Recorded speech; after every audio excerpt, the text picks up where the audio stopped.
আসসালামু আলাইকুম। কৃষ্ণপুর স্পোর্টিং ক্লাবের আয়োজনে চলছে লাখ টাকার ফুটবল টুর্নামেন্ট 2026।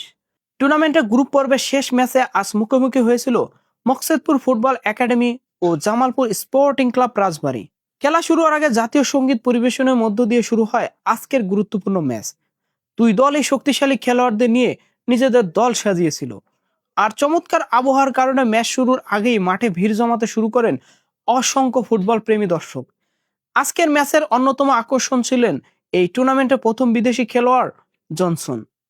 তিনি জামালপুর স্পোর্টিং ক্লাবের হয়ে মাঠে নামেন। খেলা শুরু হতেই দুই দল আক্রমণাত্মক ফুটবল খেলতে থাকে। গতি, কৌশল আর পাল্টা আক্রমণে কেউ যেন কাউকে ছাড় দিতে রাজি নয়। তবে প্রত্যাশা অনুযায়ী বিদেশি খেলোয়াড় জনসন খুব একটা নিজের ছাপ রাখতে পারেনি। প্রথমার্ধে দারুণ এক হেড করে গোল করে মকসেদপুর ফুটবল একাডেমি 1-0 গোলে এগিয়ে যায়। কৃষ্ণপুর স্পোর্টিং ক্লাবের প্রধান উপদেষ্টা এস.এম. কামরুজ্জামান মামুন তালুকদার ভাইয়ের উদ্যোগ ও সহযোগিতায় গ্রাম অঞ্চলে এমন বড় আয়োজন সত্যি প্রশংসার দাবিদার। চ্যাম্পিয়ন দলের জন্য 1 লাখ টাকার প্রাইজ মানিও থাকছে এই টুর্নামেন্টে তার পক্ষ থেকে। গ্রাম বাংলার ফুটবলের জনপ্রিয়তা যে এখনো কতটা তুঙ্গে, আজকের মাঠের দর্শক সমাগম তারই প্রমাণ।